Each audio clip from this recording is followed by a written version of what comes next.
programme vous est proposé en audiodescription. Elle est certainement la plus célèbre des pharaons. C'est une véritable icône, une star de l'Antiquité, une séductrice. Cléopâtre nourrit l'art, la littérature, la peinture. Mais qui était la femme derrière la légende? Les témoignages dont nous disposons sur Cléopâtre posent un problème parce que leurs auteurs appartenaient exclusivement à l'élite régnante. Des textes arabes? Des centaines de manuscrits n'avaient jamais été étudiés avec soin. Et de nouvelles fouilles archéologiques Ce complexe est immense. dévoilent peu à peu le visage de cette souveraine énigmatique et nous font découvrir la dernière reine d'Égypte.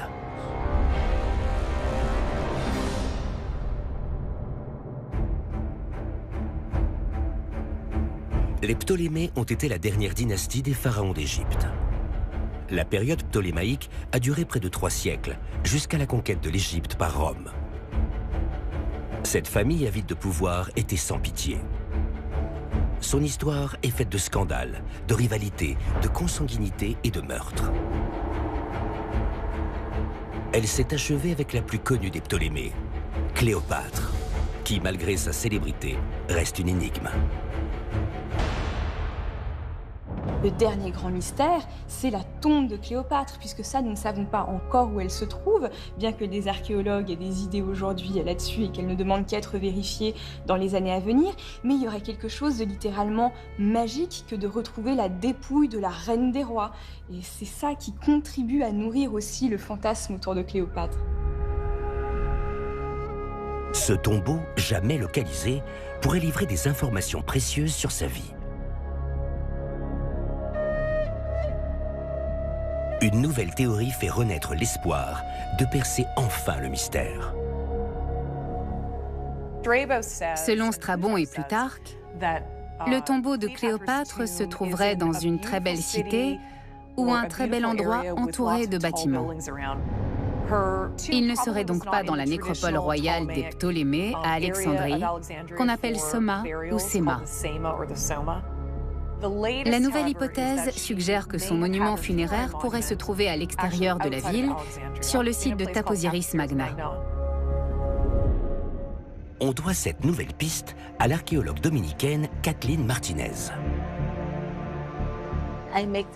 J'ai cartographié cet endroit et j'ai localisé tous les temples antiques. Celui qui a attiré mon regard est celui-ci, parce qu'on ne savait rien sur lui. Son nom est Taposiris Magna. Taposiris Magna est une ville qui se situe à 30 km à l'ouest d'Alexandrie. C'est un centre religieux. C'est une ville qui est vraiment tournée vers une dynamique religieuse.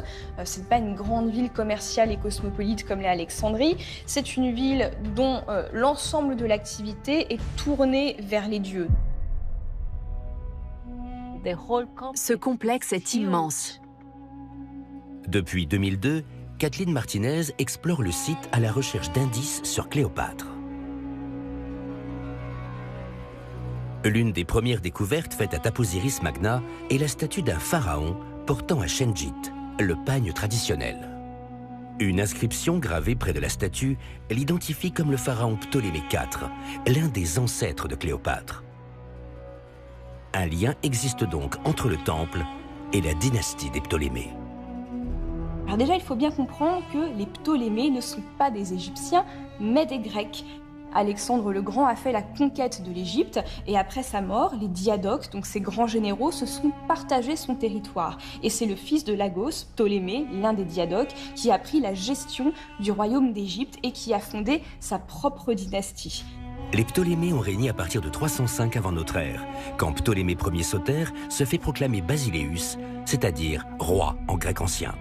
La famille des Ptolémées va totalement épouser les mœurs égyptiennes. Et chez les pharaons, on pratique une stricte endogamie. Cela signifie qu'on se marie en famille parce que les pharaons sont presque plus proches des dieux que des êtres humains. Donc, pour garder le pouvoir entre eux, sans le salir avec des simples êtres humains, on se marie entre frères et sœurs. Pour bien montrer que tout le monde appartient à la même famille, on se transmet le même prénom. Tous les garçons dans cette famille qui sont appelés à régner vont s'appeler Ptolémée. Et les filles vont se partager 3 prénoms qui vont être en gros Cléopâtre, Arsinoé et Bérénice. Et la Cléopâtre qui nous intéresse, donc la Cléopâtre de Jules César et de Marc-Antoine, c'est Cléopâtre VII. Les conflits familiaux étaient nombreux et violents.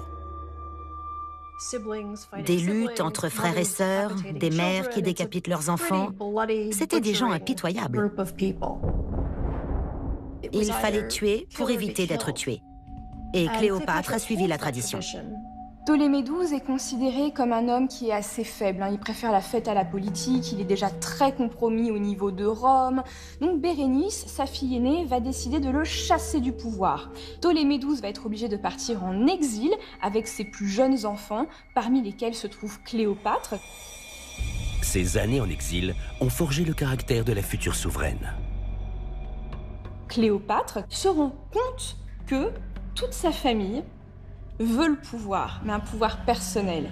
Et que cette famille est ce qu'on dirait aujourd'hui toxique. C'est-à-dire que tous sont prêts à se tourner les uns contre les autres pour prendre le pouvoir. Donc finalement, ce qu'elle découvre, c'est qu'elle ne peut faire confiance à personne, et surtout pas dans ceux qui portent son sang.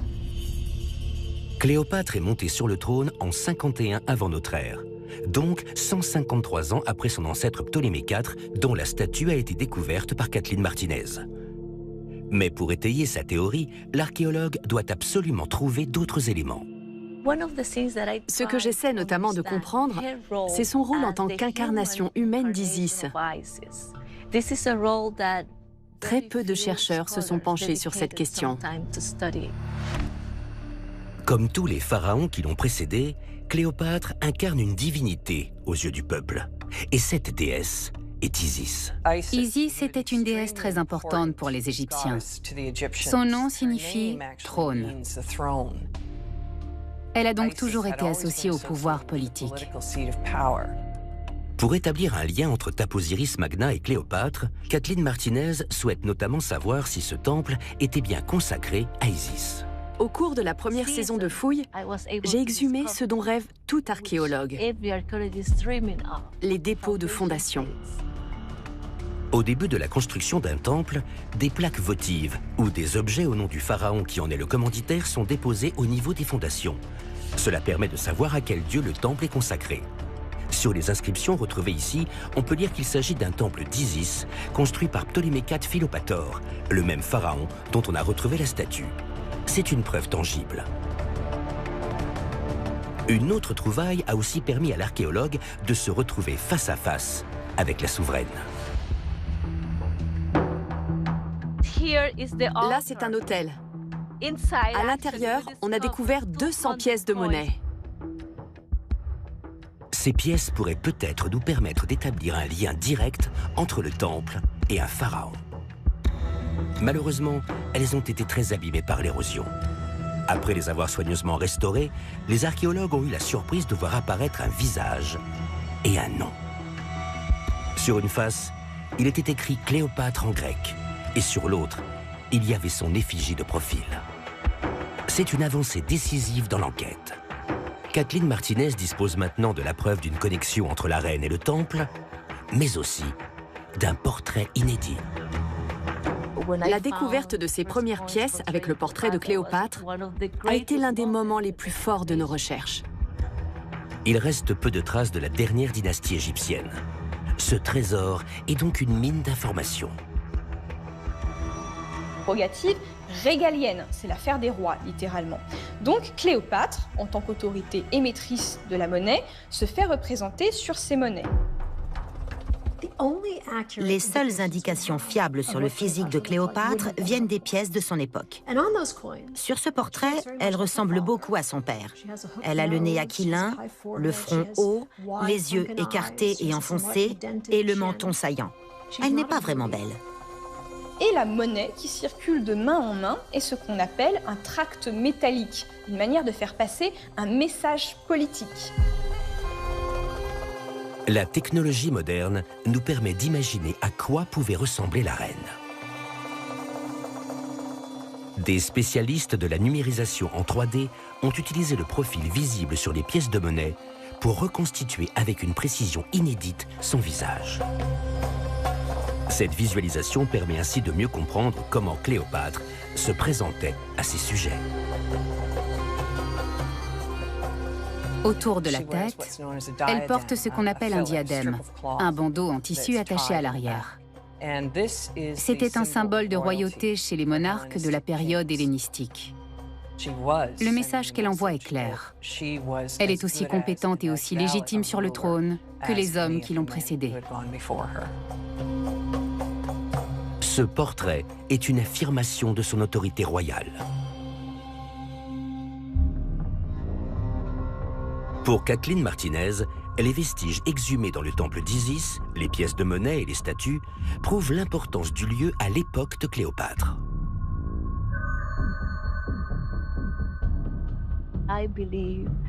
Je pense que s'il y a un endroit où l'on a une chance de retrouver le tombeau de Cléopâtre, c'est à Taposiris Magna. Au fil des siècles, la souveraine est devenue une légende, voire une caricature. Les sources dont nous disposons sur Cléopâtre posent un problème parce que leurs auteurs étaient exclusivement des hommes de la haute société, comme toujours dans l'Antiquité. Il n'y a rien de mal à faire partie de cette élite masculine, mais son point de vue était forcément subjectif.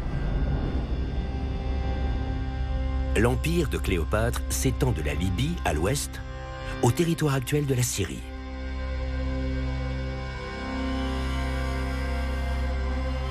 De l'autre côté de la Méditerranée se trouve Rome, la puissante rivale de l'Égypte. Pour les Romains, Cléopâtre est avant tout une ennemie. C'est pourquoi tous les moyens sont bons pour la discréditer. Cléopâtre se démarque de la plupart des autres femmes de l'histoire parce que son poids politique a été exagéré, à l'initiative d'Octave.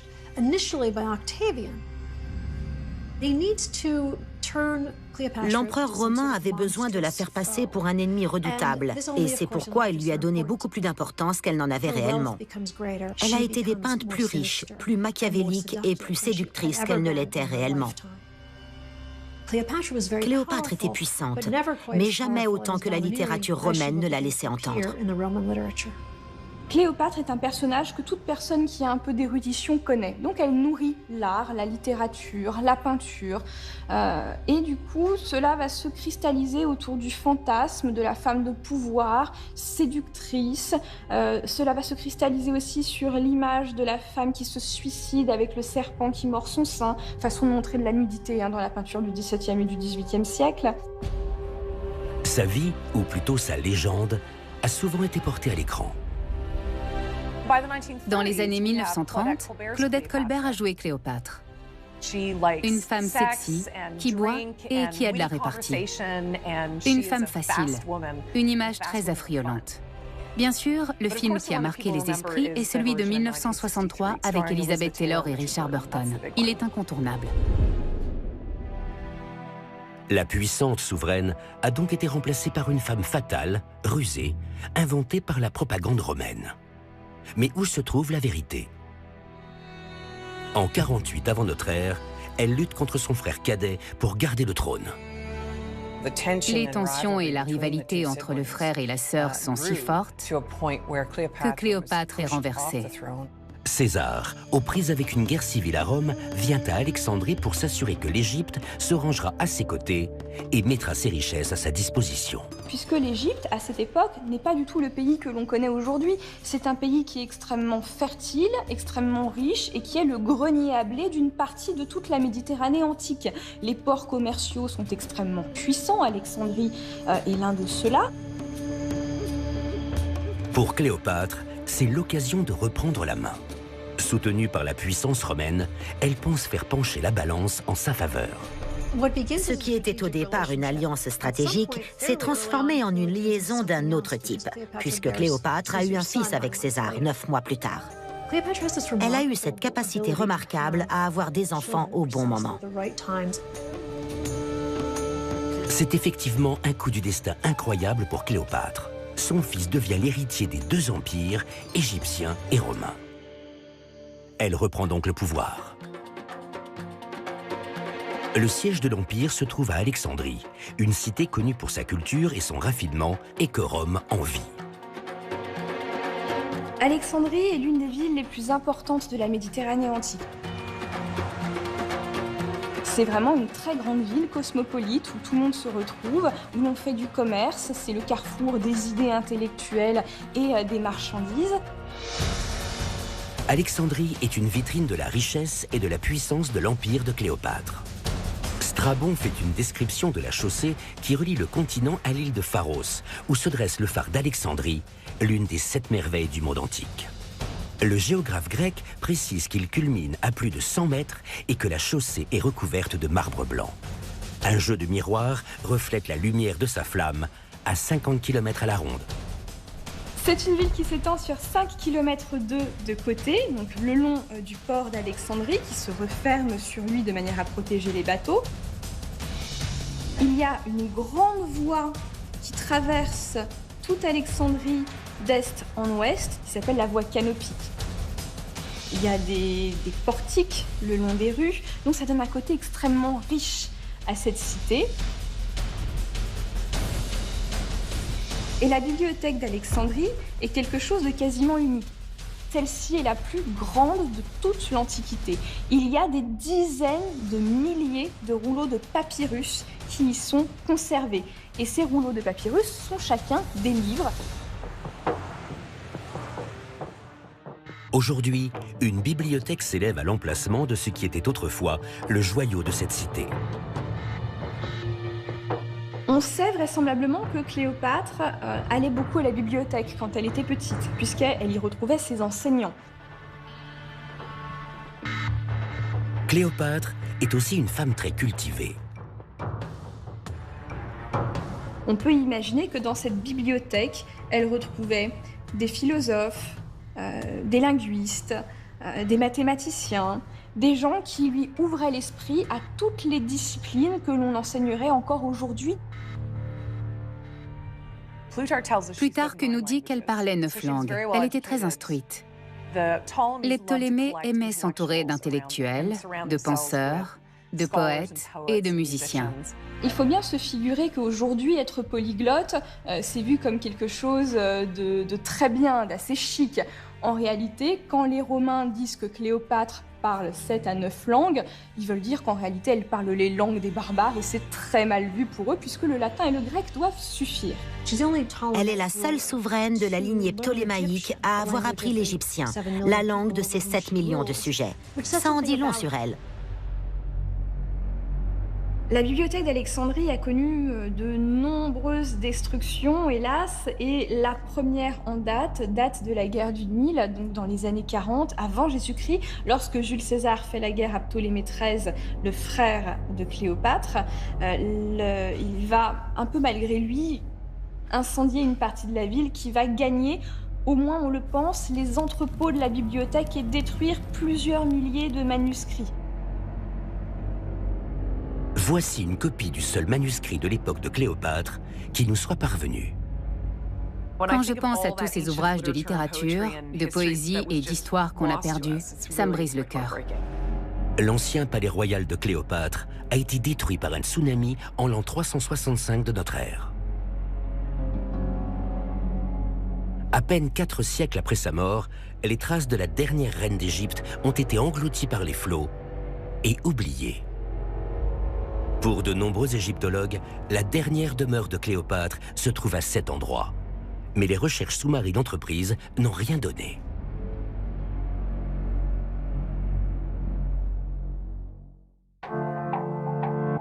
Retour à Taposiris Magna, où les fouilles archéologiques avancent à grands pas.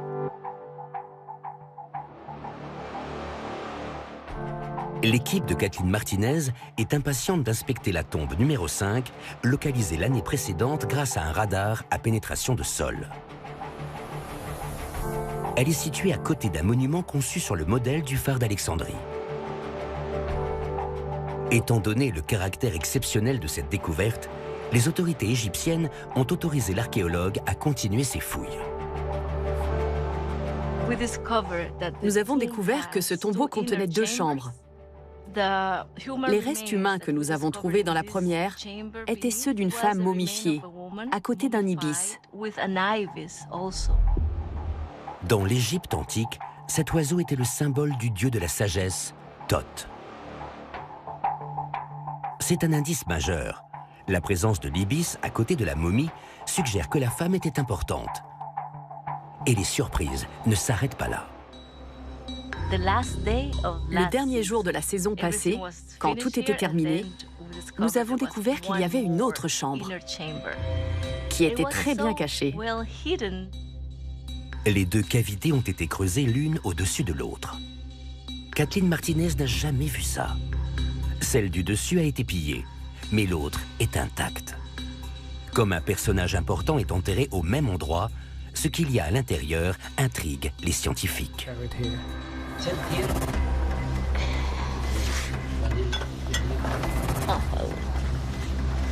Okay.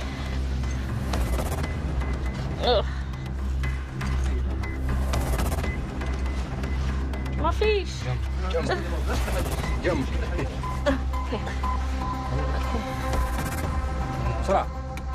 On a un gros bloc et un deuxième. Second block.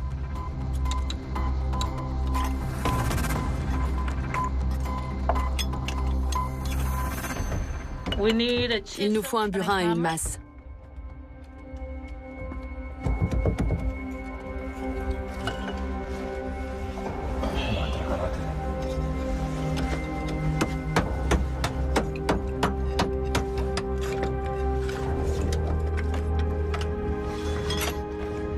On a dégagé une petite ouverture.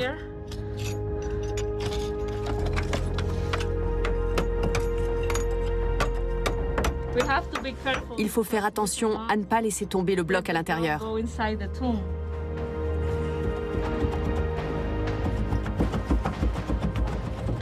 On y est presque.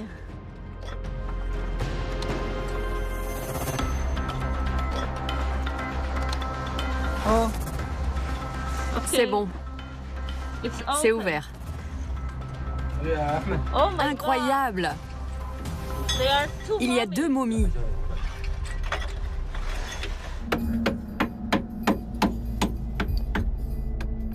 Malgré son impatience, l'équipe doit être minutieuse. Je maintiens le bloc pour qu'il ne tombe pas à l'intérieur. La moindre erreur pourrait détruire les fragiles momies.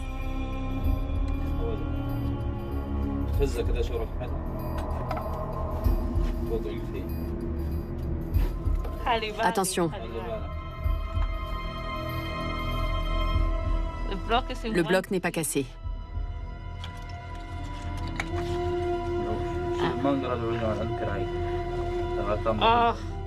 Chaque bloc de pierre pèse environ 35 kilos. Ça y est. Il est dégagé.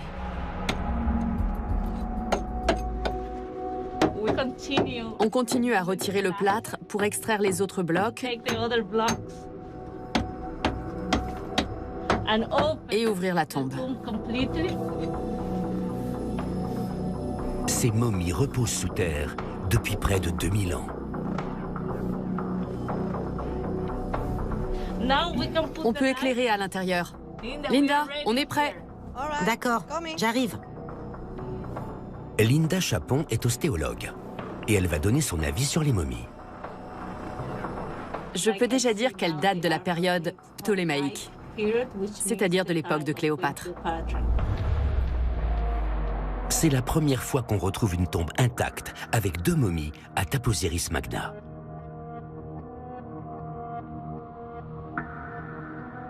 C'est formidable. C'est le moment que j'attendais. La momie de droite, baptisée momie numéro 1, est complète. Mais celle de gauche, la numéro 2, est très abîmée. Visiblement, le trou qu'on voit tout au fond a permis à de l'eau de ruisseler. Pour en savoir plus, Kathleen Martinez doit radiographier les momies. Mais la tombe est trop exiguë pour y introduire un appareil. Il faut déplacer les 2 dépouilles sans les abîmer.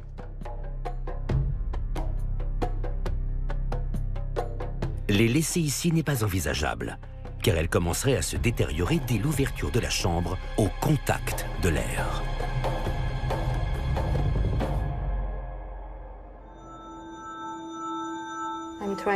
J'essaie de protéger cette partie de la momie numéro 1 parce qu'au fil du temps, des fissures se sont formées. Les jours suivants, l'équipe consolide le cartonnage funéraire avec de la colle et des compresses et prépare les momies pour leur transfert. Il faut absolument protéger cette enveloppe extérieure, car elle pourrait livrer des informations précieuses. Le processus de momification est très ancien, il remonte à la plus haute antiquité égyptienne, puisque les Égyptiens avaient à cœur de conserver leur corps pour le monde des morts. Traditionnellement, les organes étaient extraits avant la momification, mais pendant la période ptolémaïque, ils restaient en place. On va le mettre à dessécher dans des sels qui s'appellent le natron. Donc on va laisser pendant 70 jours le corps s'assécher dans une croûte de sel pour enlever toute l'humidité qu'il y a à l'intérieur de manière à ce qu'il ne pourrisse plus. La dépouille est recouverte de résine ou d'huile parfumée. Et ensuite, pour protéger ce corps, on va l'enrouler dans des bandelettes de lin très précautionneusement. On va même enrouler tous les doigts, les uns après les autres.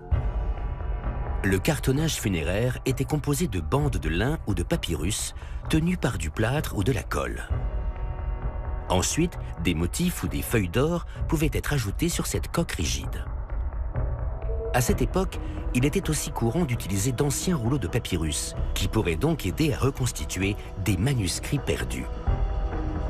Les momies de Taposiris Magna pourraient nous en apprendre davantage sur les Ptolémées et sur leur représentante la plus célèbre. Comme le crâne est très friable, on a décidé de le combler avec du coton mélangé à de la colle. Ça devrait le consolider. On espère que le cartonnage ne s'effondrera pas sur lui. Pendant l'opération, l'équipe remarque un détail intrigant. Ici, on peut voir un scarabée.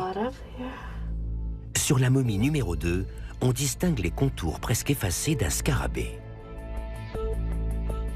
Les Égyptiens croyaient à la renaissance après la mort et cet insecte peint à la feuille d'or symbolisait la vie éternelle et la renaissance. Il devait garantir l'avenir de la momie dans l'au-delà. Les Égyptiens observaient la nature autour d'eux et qu'ils ont vu les scarabées bousiller faire rouler leurs pelotes jusqu'à leur terrier. Et donc cette course de cette boule avec le scarabée représente pour eux symboliquement la course du soleil qui disparaît chaque soir derrière l'horizon et qui revient chaque matin, donc la renaissance perpétuelle. Et c'est pour ça que le dieu Khépri, sous la forme du scarabée, accompagne le défunt pour l'accompagner dans la renaissance. Malheureusement, la momie numéro 2 ne peut pas être transportée d'un seul tenant. Pour préserver le motif du scarabée, l'équipe enlève le cartonnage morceau par morceau et le reconstituera plus tard en laboratoire. Ne soulève pas ce fragment.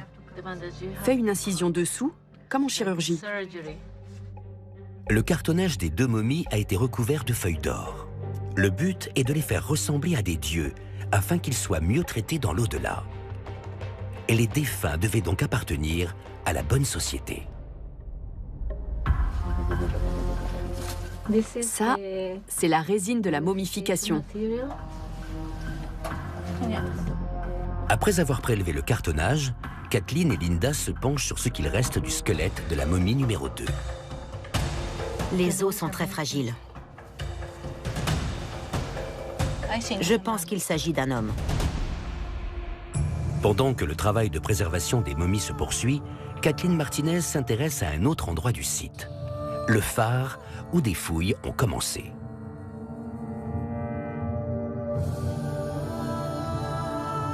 Il se trouve à 500 mètres de l'hôtel où les pièces de monnaie à l'effigie de Cléopâtre ont été exhumées. L'édifice est trop loin de la mer pour servir de phare, mais il était visible à plusieurs kilomètres à la ronde. Sa fonction reste un mystère.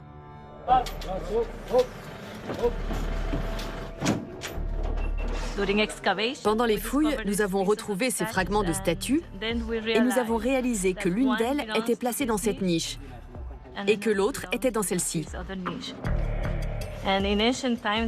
Dans l'Antiquité, il y avait donc 2 statues monumentales à l'entrée de ce tombeau. Ça devait être magnifique. Mais il nous manque encore des morceaux. Ces statues portent des toges de style gréco-romain.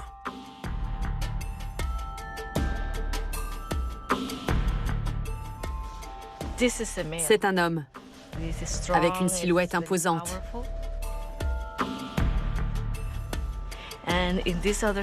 L'autre fait davantage penser à une femme, avec quelque chose d'enroulé autour de la taille. Ces statues, près d'un temple d'Isis et de l'endroit où Cléopâtre a vécu et s'est suicidée, pourraient être des indices capitaux dans l'enquête sur la dernière demeure de la reine d'Égypte. La présence de ces deux sculptures à l'entrée laisse penser que c'est plus qu'un tombeau. Ça pourrait être un temple funéraire. Les pharaons bâtissaient des monuments funéraires grandioses, à leur gloire.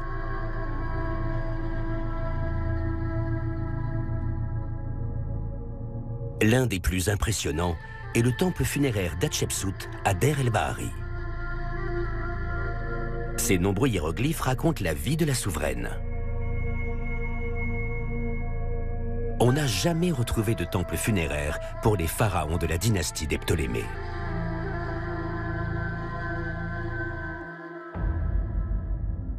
Trois semaines après le début des fouilles, l'équipe a réussi à déplacer l'un des gros rochers qui bloquait l'accès au monument. Une nouvelle découverte semble confirmer que les archéologues sont sur la bonne piste. C'est une magnifique épée. Elle est cassée en 4. On a aussi des restes de sandales, avec le trou pour les lacets. C'est une grande pointure, donc forcément un soldat.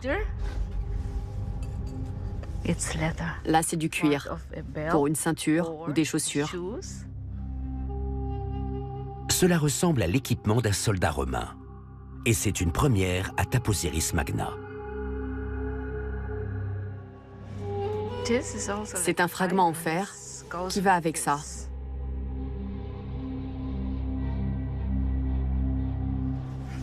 C'est ce qui est incroyable quand on est archéologue. On peut remonter le temps. Ces quelques vestiges romains rappellent que le destin de Cléopâtre, de sa dynastie et de l'Égypte est intimement lié à Rome. En 44 avant notre ère, Jules César est assassiné et Rome bascule dans la guerre civile.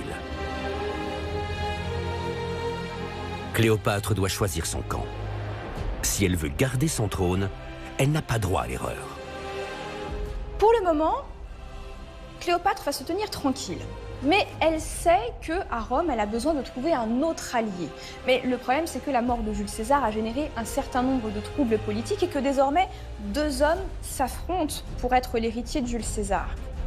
Il y a l'héritier familial, qui est Octave, le futur empereur Auguste, et il y a l'héritier militaire, Marc-Antoine, le bras droit de Jules César, un grand stratège militaire. Comme la campagne militaire de Marc-Antoine est très coûteuse, ce dernier décide de demander de l'aide à Cléopâtre. Et il la fait venir dans sa garnison à Tarse.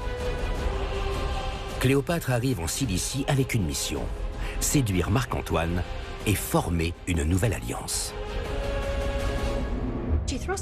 Elle organise une réception extraordinaire avec des lampions dans les arbres, des banquettes magnifiques drapées de tissus précieux et une somptueuse vaisselle incrustée de pierres précieuses sur les tables.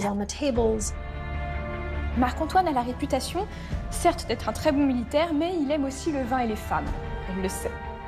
Il s'assoit près d'elle, il commence à dîner, elle lui sert des mets extraordinaires, les vins les plus fins, et voilà comment elle va nouer une nouvelle alliance avec Marc-Antoine qui sera désormais son nouvel allié à Rome. La suite est une histoire d'amour entrée dans la légende. Sur le plan stratégique, cette liaison les sert tous les deux. On a du mal à savoir ce qui relève des sentiments et ce qui est politique. Cléopâtre se range aux côtés de Marc-Antoine, politiquement et personnellement. Cette décision scelle son destin. Raconté par les Romains, Leur rencontre et leur alliance ont un parfum de soufre. La souveraine est présentée comme une femme dangereuse et rusée. Cette image est restée.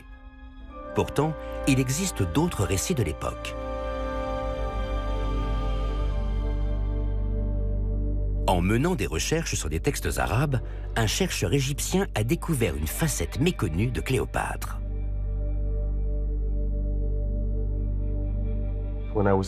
Quand j'étais étudiant à l'université du Caire, je me demandais pourquoi on ne nous enseignait que les travaux de grands professeurs occidentaux. Okasha El-Dali a donc cherché des sources arabes. À ma grande surprise, il y avait des centaines de manuscrits qui n'avaient jamais été publiés, voire même étudiés de près. Ces manuscrits du Moyen-Âge regroupent les recherches d'historiens arabes qui ont travaillé sur des textes antiques, des hiéroglyphes, des artefacts et des cartes. Le point le plus intéressant est sans doute l'absence de toute référence à sa beauté. Son physique n'est pas un sujet. On parle essentiellement de son talent pour gérer les affaires de l'Empire, pour gouverner et pour négocier. Jusqu'à présent, on pensait que peu de textes avaient été écrits sur Cléopâtre dans le millénaire qui a suivi sa mort. On découvre que ce n'est pas vrai, et que c'était avant tout une reine intelligente, cultivée et très subtile. C'était une personne d'une grande sagesse, une philosophe, qui tenait les érudits en haute estime et appréciait leur compagnie. Elle a aussi rédigé des ouvrages sur la médecine, les microbes et la cosmétique. Par ailleurs, de nombreux textes lui sont attribués, connus de ceux qui pratiquent la médecine et d'autres sciences.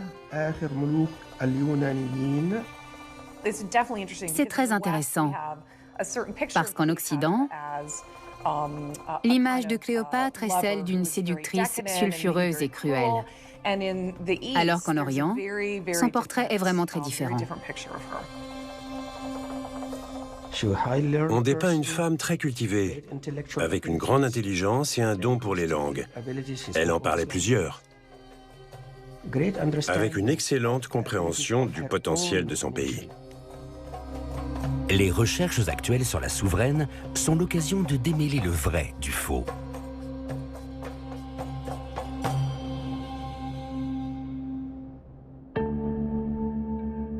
Cela fait maintenant plusieurs semaines que la tombe numéro 5 a été ouverte. Et le permis de fouille arrive bientôt à expiration. La momie numéro 1 a pu être sortie. C'est le grand moment. Je ne pensais pas qu'on réussirait à extraire la momie tout en protégeant le cartonnage. Il faut maintenant savoir quels secrets se cachent à l'intérieur. L'analyse au rayon X pourrait nous livrer des informations précieuses. C'est la première momie intacte qu'on découvre dans la nécropole de Taposiris Magna. Et on veut savoir quelle a été la méthode de momification. On le verra sur les radios. Dans un premier temps, l'équipe cherche à dater les momies. La présence éventuelle des organes permettrait de savoir si elles ont été embaumées à l'époque ptolémaïque ou ultérieurement. L'ostéologue Aya Mohamed Taher examine les radios qui font apparaître les os et les tissus durcis par le temps. Vous en savez plus sur le procédé de momification? Ils n'ont touché à rien dans le corps. Ils n'ont rien enlevé pour la momification? Je pense que non. Ce nouvel indice concorde avec ceux découverts sur le tombeau et le temple. Les momies datent bien de la période ptolémaïque. Ici, vous voyez une zone qu'on appelle l'échancrure sciatique. Elle est large, donc c'est une femme. D'accord. Elle a plus de 18 ans, parce que la troisième molaire est sortie. C'est formidable. Maintenant, on connaît son sexe. On en a discuté avec l'ostéologue et le radiologue, qui confirment. Dans ce tombeau, il y avait donc un homme et une femme, peut-être mari et femme. On voit aussi la position de la main. Cet os de la main est juste au-dessus de son bassin. Donc, la momie se tenait peut-être comme ça. C'est une information très intéressante.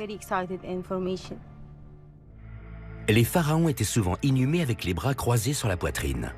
Et dans les mains, leurs attributs royaux, le fléau et le sceptre. L'équipe pense que la position des mains sur le bassin suggère que c'était une femme de haut rang. Si c'est le cas, elle était sans doute très instruite, et comme elle a été enterrée à Taposiris Magna, elle travaillait peut-être dans le temple. Les radios révèlent d'autres secrets. Ici, on a un détail étrange qui saute aux yeux. C'est une fracture. Une fracture de son vivant? Oui, avant sa mort. Cette fracture présente des signes de consolidation.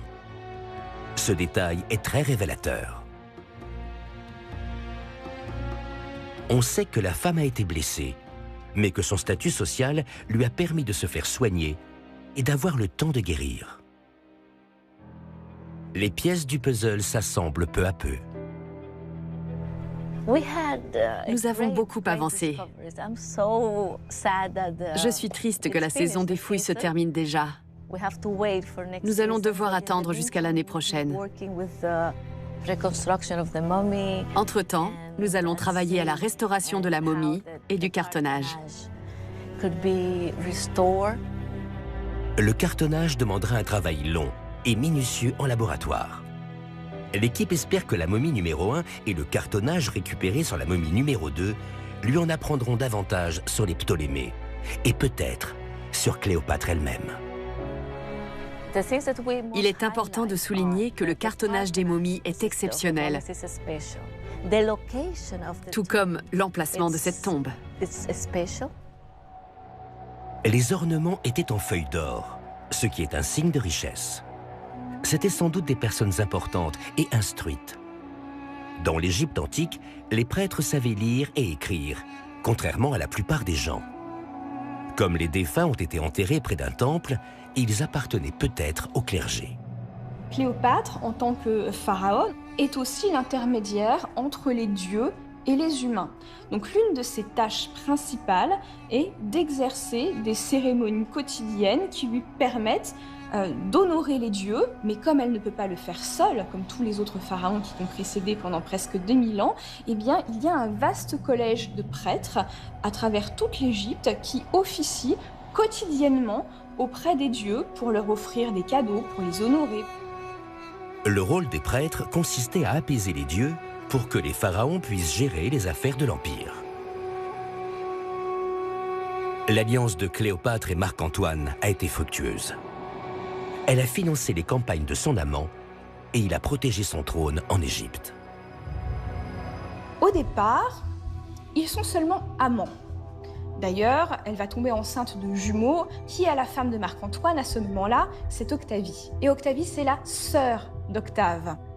Marc-Antoine va décider de répudier Octavie pour épouser solennellement Cléopâtre. Suite à quoi naîtra leur troisième enfant. Et là, on sait qu'au moment où il rompt son mariage avec Octavie, le signal est donné d'une guerre entre Octave et Marc-Antoine. La fin de leur histoire est encore très mystérieuse. Et les textes antiques ne parlent pas de l'inhumation de la souveraine. Marc-Antoine ne voit pas l'ascension d'Octave. Il n'est pas très au courant de ce qui se passe à Rome. Il a sous-estimé son rival. L'épisode fort de cette guerre, c'est la bataille d'Actium, en 31 avant Jésus-Christ, le 2 septembre plus exactement, qui va se situer non pas en Égypte, mais près des rives de la Grèce, pas très loin de Corfou. Donc là, il faut imaginer que l'on a les deux armées qui sont stationnées l'une en face de l'autre sur les rives de la mer. On a quand même 2 légions romaines qui se font face, avec des légions égyptiennes qui viennent renforcer le côté de Marc-Antoine. Une partie des légions sont sur mer, en bateau, ce sera une bataille navale. Or, qui dirige les bateaux d'Octave? C'est l'amiral Agrippa, son fidèle bras droit, qui est un excellent stratège militaire et qui va imposer une défaite cuisante à l'armée de Marc-Antoine. Marc-Antoine et Cléopâtre se réfugient à Alexandrie pour échapper à Octave. Alors qu'Octave approche, Marc-Antoine et Cléopâtre comprennent qu'ils n'ont que deux options. Mettre fin à leur jour ou laisser Octave s'en charger. Marc-Antoine rate son suicide. Il est amené jusqu'à Cléopâtre et il meurt dans ses bras. Cléopâtre devait être désespérée. Son armée était anéantie, la bataille était perdue, son époux s'était tué. Cléopâtre est assignée à résidence en attendant qu'Octave décide de son sort. Sa fin tragique n'a fait que renforcer son aura posthume. Donc totalement désespérée, notre Cléopâtre se retrouve enfermée, vraisemblablement dans son mausolée. Et là, comme elle a quand même de la dignité, il ne lui reste qu'une chose à faire, c'est mourir comme une reine, donc se suicider. Comment s'est-elle suicidée? Ça, on ne sait pas vraiment.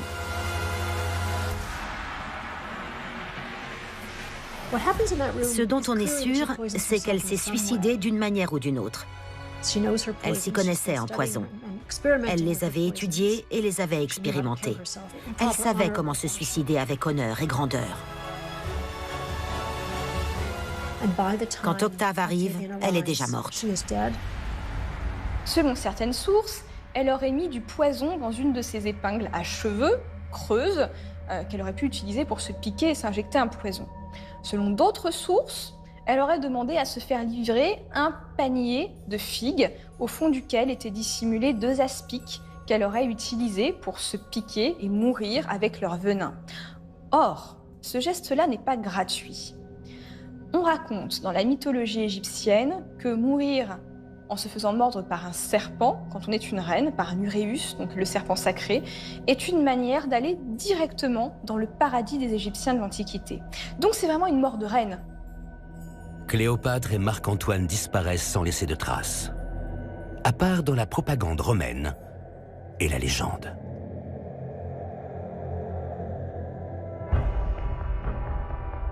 Aujourd'hui, les découvertes de Kathleen Martinez et de nouvelles recherches dressent un portrait inédit de la souveraine égyptienne.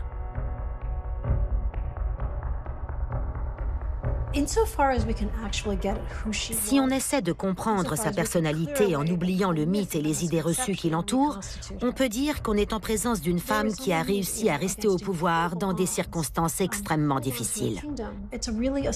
C'est un exploit sur le plan politique, mais aussi intellectuel.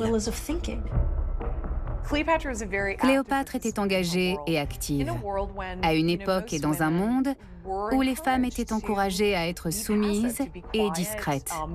Dans l'Antiquité, la plupart des femmes n'avaient aucun droit politique. Elles ne pouvaient pas voter, se présenter aux élections ou accéder à d'autres responsabilités. Mais Cléopâtre a su s'imposer. Elle a tout fait pour que sa volonté l'emporte. La souveraine est née et a grandi à Alexandrie, la ville la plus cultivée du monde antique, où elle a fini par régner. Elle était instruite et parlait 9 langues. Pour son peuple, c'était une déesse vivante. Elle se voyait comme l'incarnation d'Isis. Et elle a voulu transformer Taposiris Magna en grand centre religieux.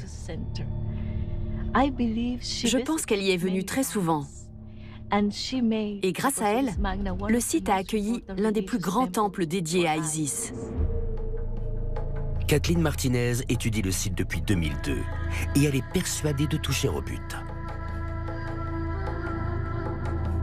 Elle vient de faire une grande avancée en découvrant 2 momies qui pourraient être celles de prêtres ou de hauts dignitaires. Donc, elle a formulé l'hypothèse que Taposiris Magna servait de nécropole royale à l'époque ptolémaïque, puisqu'on y a retrouvé des décorations de style ptolémaïque, donc de style gréco-romain, et notamment beaucoup d'objets à l'effigie de la reine Cléopâtre, et notamment des monnaies. Les fouilles des vestiges archéologiques de Taposiris Magna pourraient enfin éclairer une page méconnue de l'Antiquité.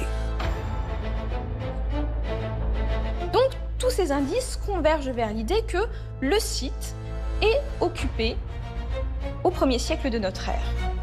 Peut-être donc aussi pour la nécropole royale. Et l'objet des fouilles à venir de Kathleen Martinez va être de retrouver peut-être le tombeau de Marc-Antoine et de Cléopâtre.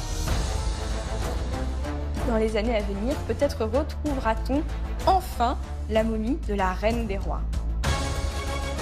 Pour l'instant, l'ultime demeure de la dernière reine d'Égypte reste un secret bien gardé.